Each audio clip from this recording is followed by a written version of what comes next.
ஆண்டவராகிய இயேசு கிறிஸ்துவின் நாமம் மகிமைப்படுவதாக.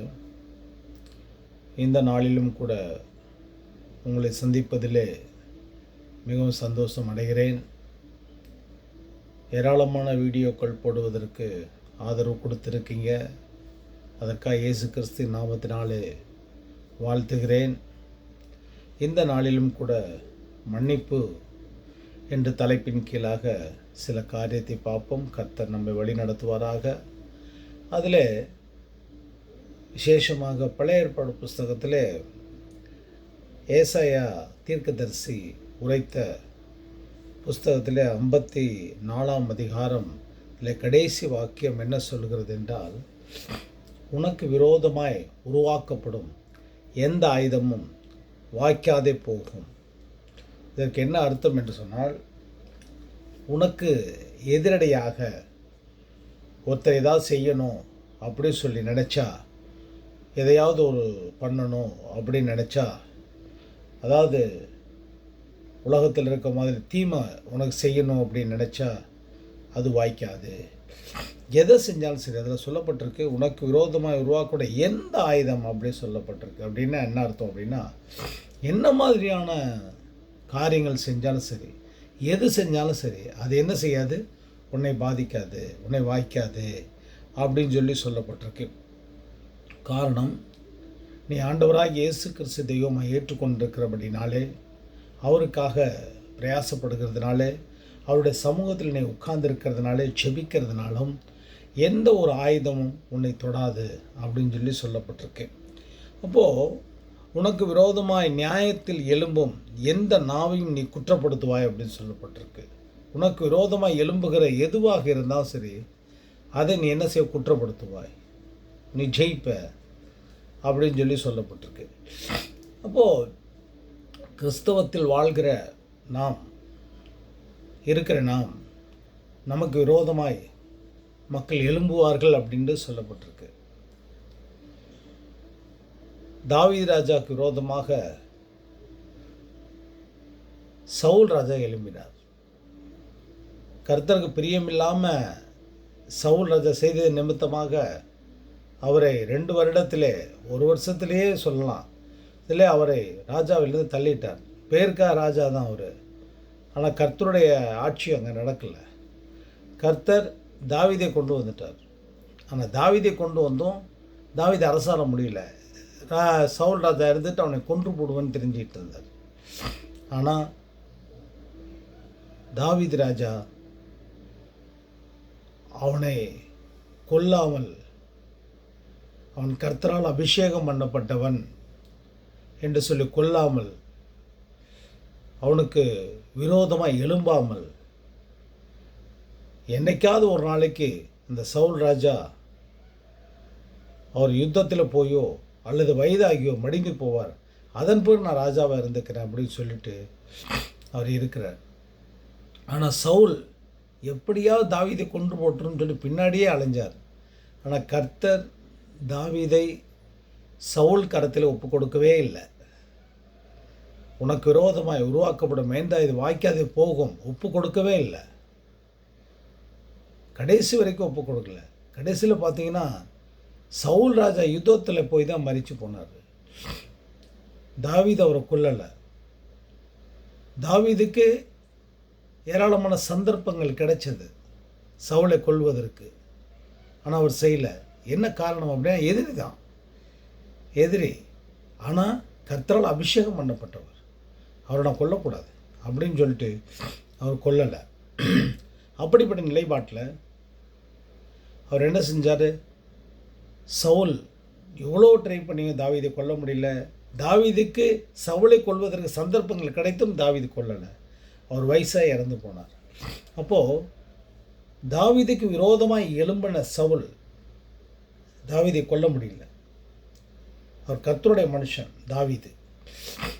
அப்படி இருக்கும்போது, ஆனால் ஆண்டவராக இயேசு கிறிஸ்து இந்த புதிய ஏற்பாடு காலத்தில் என்ன சொல்கிறார் அப்படின்னா, ஒருவன் உன்னை பலவந்தமாக 1 மைல் கூட்டு போனான், விரோதமாக கூட்டு போனான், 2 மைல் அவனோடு போ அப்படின்றார். ஒருவன் உன் கன்னத்தில் அறைந்தால் அவனுக்கு மறுக்கணத்தை கொடு அப்படின்னு சொல்கிறாரு. உனக்கு விரோதமாய் ஒருத்தன் செய்தால் அவனை மன்னி அப்படின்றாரு. நேர் அப்படியே ஆப்போசிட்டாக இருக்கு. மன்னிச்சிடுன்றாரு. எவ்வளோ பெரிய ஆயுதமாக எடுத்துக்கிட்டு அவன் வந்தாலும் சரி, நீ அவனை மன்னி. இயேசு கிறிஸ்து பூமியில் இருக்கும்போது அவருக்கு விரோதமாக யூதாஸ் எழும்பினார். அவரை காட்டி கொடுப்பேன் அப்படின்னு சொல்லி எழும்பினார்.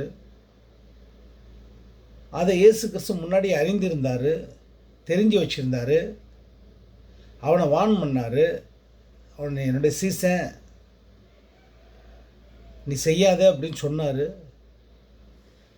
என்னை காட்டி கொடுக்க போகிறது நீ தான் அப்படின்னு சொன்னார். பல முறை அவனை எச்சரித்தார். ஆனால் அவன் திருந்தலை. கடைசி நீ செய்கிற செய் அப்படின்ட்டாரு.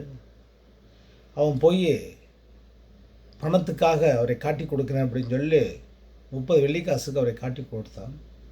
காட்டி கொடுக்கும்போது நான் யாரை போய் முத்தம் செய்கிறேனோ அவர்தான் இயேசு கிறிஸ்து அப்படின்னு சொல்லி போனான். கெத்செமனே தோட்டத்திலே அவரை முத்தம் செய்து காட்டி கொடுத்தான்.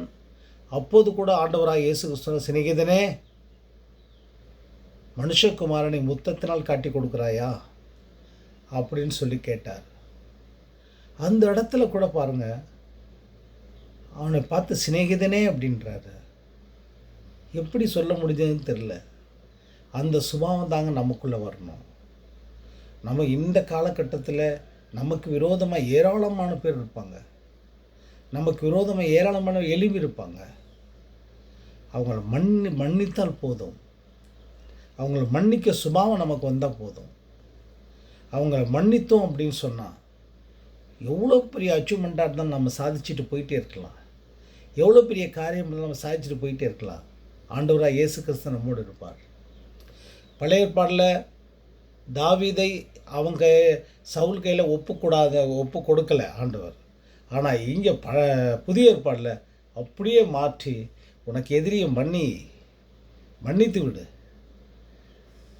அவன் தெரிஞ்சு செய்கிறானோ தெரியாமல் செய்கிறானோ, நான் உன் கூட இருக்கிறேன், உன்னை பாதுகாக்கிறேன், நீ அவனை மன்னி அப்படின்னு சொல்லிட்டு ஆண்டவராக இயேசு கிறிஸ்து சொல்கிறாரு.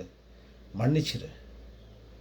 ஒரு கண்ணத்தில் உன்னை அறைய வரானா, அடுத்த கண்ணத்தை கொடு உனக்கு அப்படின்னு சொல்லி ஆண்டவராக இயேசு கிறிஸ்துவோட போதனைகள் எங்கேயுமே இல்லைங்க. இந்த மாதிரி போதனை உலகத்தில் என்ன மாதிரி போதனை தெரியுங்களா? ஒரு காலில் மிதித்தான் அப்படின்னா அவனை 2 காலில் மிதி அப்படின்வாங்க. ஏராளமான பழமொழிகள் சொல்லலாம். ஆனால் இயேசுக்கு சொல்கிறாரு, அப்படி இல்லை, நீ மன்னிச்சிரு அப்படின்னா. ஸோ இன்றைக்கு நம்முடைய வாழ்க்கையில் நாம் தீர்மானம் எடுப்போம். நமக்கு விரோதமாக யார் எழும்பினாலும் சரி, என்ன செஞ்சாலும் சரி, இயேசு கிறிஸ்து நம்மளோடு இருக்கிறார். நாம் அவர்களை மன்னிப்போம். அவருடைய மெத்தட் அதை தான். யூதாசு மன்னித்தார். நாமும் நமக்கு விரோதமாக எழும்புகிற மக்களை மன்னிப்போம். கர்த்தர் நம்மளை வழி நடத்துவாராக. எனக்கு அன்பான சகோதர சகோதரிகளே, ஆண்டவராக இயேசு கிறிஸ்து ஒரு காரியத்தை செய்திருக்கிறார் என்று சொன்னார். அதில் பல விஷயங்கள் அடங்கியிருக்கும். ஆகிய நாமும் மன்னிப்போம்.